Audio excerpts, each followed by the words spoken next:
Hello hi ಸಾಧಕರೇ, ಇವತ್ತು ನಾನು 6ನೆಯ ತರಗತಿಯ ಸಮಾಜ ವಿಜ್ಞಾನ ಪಠ್ಯಪುಸ್ತಕದ ಪಾರ್ಟ್ 1 ಪುಸ್ತಕದಿಂದ ಅಧ್ಯಯನ 2 ನಮ್ಮ ಹೆಮ್ಮೆಯ ರಾಜ್ಯ ಕರ್ನಾಟಕ ಚಾಪ್ಟರ್ ಮೇಲೆ ಕ್ಲಾಸ್ನ ಮಾಡ್ತಾ ಇದ್ದೀನಿ.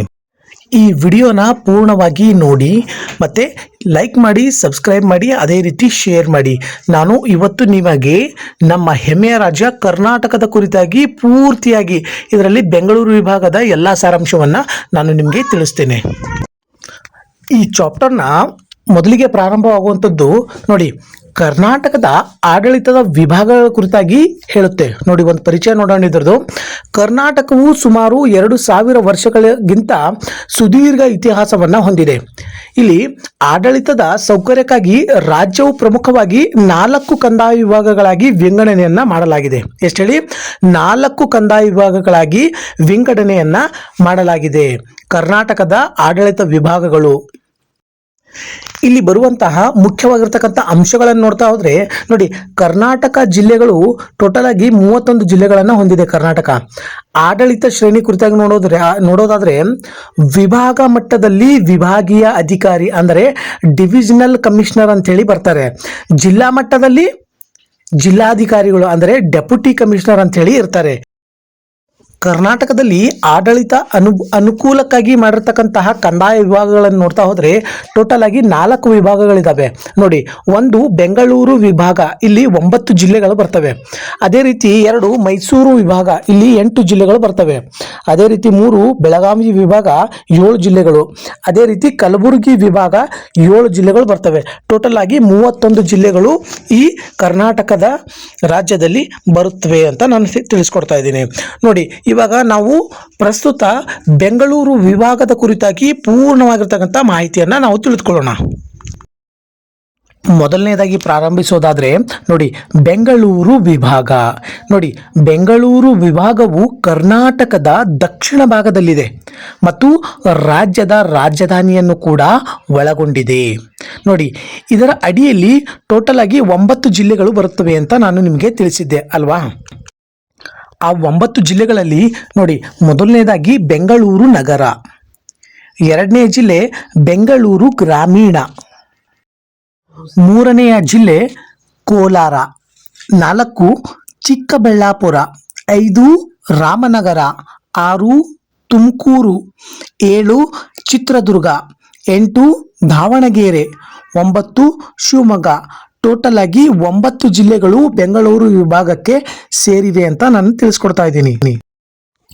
ಈ ಬೆಂಗಳೂರು ವಿಭಾಗದ ಚಾರಿತ್ರಿಕ ಹಿನ್ನೆಲೆಯನ್ನು ನಾವು ನೋಡ್ತಾ ಹೋದರೆ ನೋಡಿ, ಆರಂಭಿಕ ಆಡಳಿತ ಯಾವ ರೀತಿ ಇತ್ತು ಅಂದರೆ, ಈ ವಿಭಾಗವನ್ನು ಮೊದಲು ಆಳಿದವರು ಗಂಗ ಮನೆತನದ ಅರಸರು. ಯಾವ ವಿಭಾಗ? ಬೆಂಗಳೂರು ವಿಭಾಗವನ್ನು ಆಳ್ವಿಕೆ ಮಾಡಿರ್ತಕ್ಕಂಥ ಮೊದಲ ಮನೆತನ ಯಾವುದಾದ್ರೂ ಇದ್ದರೆ ಅದು ಗಂಗ ಮನೆತನದ ಅರಸರು. ಇವರ ರಾಜಧಾನಿ ಕೋಲಾಲಪುರ ಆಗಿತ್ತು. ಇಂದಿನ ಕೋಲಾರ ಇದೆಯಲ್ಲ, ಇದನ್ನೇ ಹಿಂದೆ ಕೋಲಾಲಪುರ ಅಂತ ಹೇಳಿ ಕರಿತಾ ಇದ್ರು. ಅವರ ರಾಜಧಾನಿಯಾಗಿತ್ತು. ನಂತರದ ದಿನಗಳಲ್ಲಿ ಚೋಳರು, ಹೊಯ್ಸಳರು, ವಿಜಯನಗರದ ಅರಸರು, ಮರಾಠರು, ಮೈಸೂರು ಒಡೆಯರು ಮತ್ತು ವಿಜಯಪುರದ ಆದಿಲ್ ಶಾಹಿಗಳು ಈ ಪ್ರದೇಶವನ್ನು ಆಳ್ವಿಕೆ ಮಾಡಿದ್ರು. ಆದರೆ ನೀವು ಮೊದಲು ಬೆಂಗಳೂರು ವಿಭಾಗವನ್ನು ಆಳ್ವಿಕೆ ಮಾಡಿದ ರಾಜ್ಯ ಮನೆತನ ಯಾವುದಪ್ಪ ಅಂತಂದರೆ ಗಂಗ ಮನೆತನ ಅಂತ ಹೇಳಬೇಕು. ಅದಾದ ನಂತರ ತದನಂತರ ಬಂದವರು ಇವರಲ್ಲ. ಚೋಳರು, ಹೊಯ್ಸಳರು, ವಿಜಯನಗರದ ಅರಸರು, ಮರಾಠರು, ಮೈಸೂರು ಒಡೆಯರು, ವಿಜಯಪುರದ ಆದಿಲ್ ಶಾಹಿಗಳಲ್ಲೆಲ್ಲ ನಂತರವನ್ನು ಬೆಂಗಳೂರು ವಿಭಾಗವನ್ನು ಆಳ್ವಿಕೆ ಮಾಡಿರ್ತಕ್ಕಂತಹ ಅರಸರು ಅಂತ ನಾವು ಹೇಳ್ಬೋದು. ನಂತರ ಪಾಳೆಗಾರರ ಆಳ್ವಿಕೆ. ವಿಜಯನಗರದ ಅರಸರ ಕಾಲದಲ್ಲಿ ಅನೇಕ ಸಣ್ಣ ಪ್ರಾಂತ್ಯಗಳನ್ನು ಪಾಳೆಗಾರರು ಅಂದರೆ ನಾಯಕರು ಆಳ್ವಿಕೆಯನ್ನು ಮಾಡ್ತಾ ಇದ್ರು. ಇವರು ವಿಜಯನಗರದ ಅರಸರಿಗೆ ಕಪ್ಪ ಕಾಣಿಕೆಗಳನ್ನು ಸಲ್ಲಿಸ್ತಾ ಇದ್ರು ಅಂಥೇಳಿ ತಿಳಿದುಕೊಳ್ಬೇಕು. ನೋಡಿ, ಪ್ರಮುಖವಾಗಿರ್ತಕ್ಕಂತಹ ಪಾಳೆಪಟ್ಟುಗಳು ಯಾವ್ಯಾವಪ್ಪ ಅಂದರೆ ಕೆಳದಿ, ಚಿತ್ರದುರ್ಗ, ಯಲಹಂಕ ಮತ್ತು ಚಿಕ್ಕಬಳ್ಳಾಪುರ. ಇವು ಎಲ್ಲವೂ ಬೆಂಗಳೂರು ವಿಭಾಗಕ್ಕೆ ಸೇರುವಂತಹ ರಾಜ್ಯ ಮನೆತನಗಳಾಗಿದ್ದಾವೆ ಅಂತ ಇಲ್ಲಿ ನಾವು ತಿಳ್ಕೊಳ್ಬೇಕು. ಈ ಹಿಂದೆ ನಾವು ಬೆಂಗಳೂರು ವಿಭಾಗದ ಚಾರಿತ್ರಿಕ ಹಿನ್ನೆಲೆಯನ್ನ ತಿಳಿದುಕೊಂಡ್ವಿ. ಅದೇ ರೀತಿ ಇವಾಗ ಬೆಂಗಳೂರು ವಿಭಾಗದ ಪ್ರಾಕೃತಿಕ ಸಂಪನ್ಮೂಲಗಳ ಕುರಿತಾಗಿ ನಾವು ತಿಳಿದುಕೊಳ್ಳೋಣ. ಮೊದಲನೇದಾಗಿ ಪ್ರಾಕೃತಿಕ ಸಂಪನ್ಮೂಲ ಅಂತ ಅಂದ್ರೆ ಏನು ಅಂದ್ರೆ ಪ್ರಕೃತಿಯಿಂದ ನಮಗೆ ಉಚಿತವಾಗಿ ಏನೆಲ್ಲ ಸಿಗ್ತದಲ್ಲ, ಎಕ್ಸಾಂಪಲ್ಗೆ ನದಿ, ಕಾಡು, ಮಣ್ಣು, ಖನಿಜ ಮತ್ತು ವನ್ಯ ಮೃಗಗಳ ಇವಕ್ಕೆಲ್ಲ ನಾವು ಪ್ರಾಕೃತಿಕ ಸಂಪನ್ಮೂಲ ಅಂತ ಹೇಳಿ ಕರಿತೀವಿ. ಇದರಲ್ಲಿ ಮೊದಲನೇದಾಗಿ ನೋಡೋದಾದ್ರೆ ವಾಯುಗುಣ ಮತ್ತು ಮಳೆ, ಕ್ಲೈಮೇಟ್ ಅಂಡ್ ರೈನ್ ಫಾಲ್ಸ್ ಬಗ್ಗೆ ತಿಳಿದುಕೊಳ್ಬೇಕಾದ್ರೆ ಈ ವಿಭಾಗವು ಮುಖ್ಯವಾಗಿ ಉಷ್ಣವಲಯದ ಮಾನ್ಸೂನ್ ವಾಯುಗುಣವನ್ನ ಹೊಂದಿದೆ. ನೋಡಿ, ಬೆಂಗಳೂರು ವಿಭಾಗ ಯಾವ ರೀತಿಯ ವಾಯುಗುಣವನ್ನ ಹೊಂದಿದೆ ಅಂತ ನಿಮ್ಗೆ ಏನಾದ್ರೂ ಕೇಳಿದ್ರೆ ಉಷ್ಣವಲಯದ ಮಾನ್ಸೂನ್ ವಾಯುಗುಣವನ್ನ ಹೊಂದಿದೆ ಅಂತ ನೀವು ಹೇಳಬೇಕು. ಆದ್ರೆ ಜಿಲ್ಲೆಗಳ ನಡುವೆ ಬಹಳಷ್ಟು ವ್ಯತ್ಯಾಸ ಇದೆ. ಪ್ರತಿಯೊಂದು ಜಿಲ್ಲೆಗಳ ನಡುವೆ ಬೇರೆ ಬೇರೆ ಆಗಿರ್ತಕ್ಕಂತಹ ವಾಯುಗುಣವನ್ನ ಹೊಂದಿರುವುದು ನಾವು ಇಲ್ಲಿ ಕಾಣಬಹುದು. ಅದೇ ರೀತಿ ನೋಡುತ್ತಾ ಹೋದ್ರೆ ನಾವು ಮುಂದೆ ಅತಿ ಹೆಚ್ಚು ಮಳೆಯನ್ನು ಪಡೆಯುವಂತಹ ಜಿಲ್ಲೆ ಶಿವಮೊಗ್ಗ ಜಿಲ್ಲೆ. ಯಾವ ವಿಭಾಗದಲ್ಲಿ? ಇದು ಬೆಂಗಳೂರು ವಿಭಾಗದಲ್ಲಿ. ಅತಿ ಕಡಿಮೆ ಮಳೆಯನ್ನು ಪಡೆಯುವಂತಹ ಜಿಲ್ಲೆ ಯಾವುದಪ್ಪ ಅಂದ್ರೆ ಚಿತ್ರದುರ್ಗ ಜಿಲ್ಲೆ. ನೋಡಿ, ಅತಿ ಹೆಚ್ಚು ಉಷ್ಣಾಂಶವನ್ನು ಪಡೆಯುವಂತಹ ಜಿಲ್ಲೆ ಯಾವುದಪ್ಪ ಅಂತಂದ್ರೆ ಕೋಲಾರ ಜಿಲ್ಲೆ. ಸಾಧಾರಣವಾಗಿರ್ತಕ್ಕಂಥ ಮಳೆಯನ್ನು ಪಡೆಯುವಂತಹ ಜಿಲ್ಲೆಗಳ್ಯಾವು? ತುಮಕೂರು, ದಾವಣಗೆರೆ, ರಾಮನಗರ ಮತ್ತು ಚಿಕ್ಕಬಳ್ಳಾಪುರ. ನೋಡಿದ್ರಲ್ಲ, ಎಲ್ಲ ಡೀಟೇಲ್ ಆಗಿ ಅತಿ ಹೆಚ್ಚು ಮಳೆ ಪಡೆಯುವುದು, ಅತಿ ಕಡಿಮೆ ಮಳೆ ಪಡೆಯುವುದು, ಅತಿ ಹೆಚ್ಚು ಉಷ್ಣಾಂಶವನ್ನು ಹೊಂದಿರುವಂತಹ ಜಿಲ್ಲೆ, ಸಾಧಾರಣವಾಗಿರ್ತಕ್ಕಂತಹ ಮಳೆಯನ್ನು ಪಡೆಯುವಂತಹ ಜಿಲ್ಲೆಗಳು ಯಾವ್ಯಾವು ಅಂತ ನೀವು ತಿಳಿದುಕೊಂಡ್ರಿ. ಮುಂದುವರೆದು ಎರಡನೇದಾಗಿ ಪ್ರಮುಖವಾಗಿರ್ತಕ್ಕಂಥ ನದಿಗಳು ಮತ್ತು ಜಲಪಾತಗಳ ಕುರಿತಾಗಿ ನೋಡೋಣ. ಏನ್ ಹೇಳಿ? ರಿವರ್ ಮತ್ತು ವಾಟರ್ ಫಾಲ್ಸ್ಗಳ ಕುರಿತಾಗಿ. ನೋಡಿ, ಬೆಂಗಳೂರು ವಿಭಾಗದ ನದಿಗಳು ಹೆಚ್ಚಾಗಿ ಎಲ್ಲಿ ಹುಟ್ಟುತ್ತವೆಪ್ಪ ಅಂದ್ರೆ ಪಶ್ಚಿಮ ಘಟ್ಟಗಳಲ್ಲಿಯೇ ಹುಟ್ಟುತ್ತವೆ. ನೋಡಿ, ಇಲ್ಲಿ ಮುಖ್ಯವಾಗಿರ್ತಕ್ಕಂಥ ನದಿಗಳು ಯಾವ್ಯಾವಪ್ಪ ಅಂದ್ರೆ ಉತ್ತರ ಪಿನಾಕಿನಿ, ದಕ್ಷಿಣ ಪಿನಾಕಿನಿ, ವೇದಾವತಿ, ಶಿಂಷಾ, ತುಂಗಾಭದ್ರಾ, ಶರಾವತಿ ಮತ್ತು ವರದಾ. ನೋಡಿ, ಇವು ಪಶ್ಚಿಮ ಘಟ್ಟಗಳಲ್ಲಿಯೇ ಹುಟ್ಟುತ್ತವೆ. ಯಾವುದು? ಬೆಂಗಳೂರು ವಿಭಾಗದಲ್ಲಿರ್ತಕ್ಕಂತಹ ನದಿಗಳು ಮತ್ತು ಜಲಪಾತಗಳು ಎಲ್ಲಿ ಹುಟ್ಟುತ್ತವಪ್ಪ ಅಂದ್ರೆ ಪಶ್ಚಿಮ ಘಟ್ಟದಲ್ಲೇ ಹುಟ್ಟುತ್ತವೆ. ಅಲ್ಲಿರ್ತಕ್ಕಂಥ ಮುಖ್ಯವಾಗಿರ್ತಕ್ಕಂಥ ನದಿಗಳು ಉತ್ತರ ಪಿನಾಕಿನಿ, ದಕ್ಷಿಣ ಪಿನಾಕಿನಿ, ವೇದಾವತಿ, ಶಿಂಷಾ, ತುಂಗಾಭದ್ರಾ, ಶರಾವತಿ ಮತ್ತು ವರದಾ ನದಿಗಳು. ನೋಡಿದ್ರಲ್ಲ. ಅದೇ ರೀತಿ ಮುಂದುವರೆದು ಇವಾಗ ನದಿಗಳು ನೋಡಿದ್ವಿ ನಾವು. ಅದೇ ರೀತಿ ಜೋಗ ಜಲಪಾತನ ನೋಡೋಣ. ಜೋಗ ಜಲಪಾತ ಇದು ವಿಶ್ವವಿಖ್ಯಾತ ಜಲಪಾತವಾಗಿದ್ದು ಶಿವಮೊಗ್ಗ ಜಿಲ್ಲೆಯ ಶರಾವತಿ ನದಿಯಿಂದ ಇದು ನಿರ್ಮಾಣವಾಗಿದೆ. ಯಾವುದು? ಜೋಗ ಜಲಪಾತ. ಯಾವ ಡಿಸ್ಟಿಕ್ ಅಲ್ಲಿ ಬರುತ್ತೆ? ಶಿವಮೊಗ್ಗ ಡಿಸ್ಟಿಕ್ ಅಲ್ಲಿ ಬರ್ತದೆ. ಯಾವ ನದಿಗೆ ಸಂಬಂಧಪಟ್ಟಿದೆಯಪ್ಪ ಅಂದ್ರೆ ಇದು ಶರಾವತಿ ನದಿಗೆ ಸಂಬಂಧಪಟ್ಟಿದೆ ಅಂತ ಹೇಳಿ ಹೇಳ್ಬೋದು. ಅದೇ ರೀತಿ ಮುಂದುವರೆದು ಮುತ್ಯಾಲ್ಮಡು ಎಲ್ಲಿ ಬರುತ್ತೆ? ಇದು ಬೆಂಗಳೂರು ನಗರ ಜಿಲ್ಲೆಯಲ್ಲಿರುವಂತ ಪ್ರಸಿದ್ಧ ಪ್ರವಾಸಿ ತಾಣ ಅಥವಾ ಜಲಾಶಯ ಅಂತೇಳಿ ಹೇಳ್ಬೋದು. ಬೆಂಗಳೂರು ನಗರದಲ್ಲಿರುವಂತ ಪ್ರಸಿದ್ಧ ಪ್ರವಾಸಿ ತಾಣ ಅಥವಾ ಜಲಾಶಯ ಯಾವುದಪ್ಪ ಅಂದ್ರೆ ಮುತ್ಯಾಲ್ಮಡು ಅಂತ. ನೆಕ್ಸ್ಟ್ ನೋಡುತ್ತಾ ಹೋದ್ರೆ ಮೂರನೇ ಪಾಯಿಂಟು ಅಣೆಕಟ್ಟುಗಳು ಮತ್ತು ಕೆರೆಗಳ ಕುರಿತಾಗಿ ನೋಡೋಣ. ನೀರಾವರಿ ಮತ್ತು ಕುಡಿಯುವ ನೀರಿಗಾಗಿ ಇಲ್ಲಿ ಅನೇಕ ರೀತಿಯಾಗಿರ್ತಕ್ಕಂತಹ ಯೋಜನೆಗಳನ್ನ ತೆಗೆದುಕೊಂಡು ಬಂದಿದ್ದಾರೆ.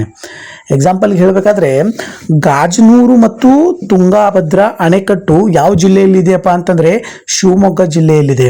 ಅದೇ ರೀತಿ ವಾಣಿ ವಿಲಾಸ ಸಾಗರ ಅಥವಾ ಮಾರಿ ಕಡಿಮೆ ಎಲ್ಲಿದೆಯಪ್ಪ ಅಂದ್ರೆ ಇದು ಚಿತ್ರದುರ್ಗ ಜಿಲ್ಲೆಯಲ್ಲಿ ಬರುವಂತಹ ಹಿರಿಯೂರು ತಾಲೂಕಿನಲ್ಲಿದೆ. ನೋಡಿ, ಇದು ಅತ್ಯಂತ ಹಳೆಯದಾದ ಅಣೆಕಟ್ಟುಗಳಲ್ಲಿ ಒಂದಾಗಿರುವಂತಹ ಅಣೆಕಟ್ಟು. ಯಾವುದು? ವಾಣಿ ವಿಲಾಸ ಸಾಗರ. ಇದು ಯಾವ ಡಿಸ್ಟಿಕ್ ಅಲ್ಲಿ ಬರುತ್ತೆ? ಚಿತ್ರದುರ್ಗ ಜಿಲ್ಲೆಯ ಹಿರಿಯೂರು ತಾಲೂಕಿನಲ್ಲಿ ಇದು ಬರ್ತದೆ. ಅದೇ ರೀತಿ ಮಾರ್ಕೋನಹಳ್ಳಿ ಜಲಾಶಯ ಎಲ್ಲಿ ಬರ್ತದೆಯಪ್ಪ ಅಂತಂದ್ರೆ ಇದು ತುಮಕೂರು ಜಿಲ್ಲೆಯಲ್ಲಿ ಬರ್ತದೆ. ಯಾವುದು? ಮಾರ್ಕೋನಹಳ್ಳಿ ಜಲಾಶಯಲ್ಲಿ ತುಮಕೂರು ಜಿಲ್ಲೆಯಲ್ಲಿ ಬರುತ್ತೆ. ಸರಿನಾ?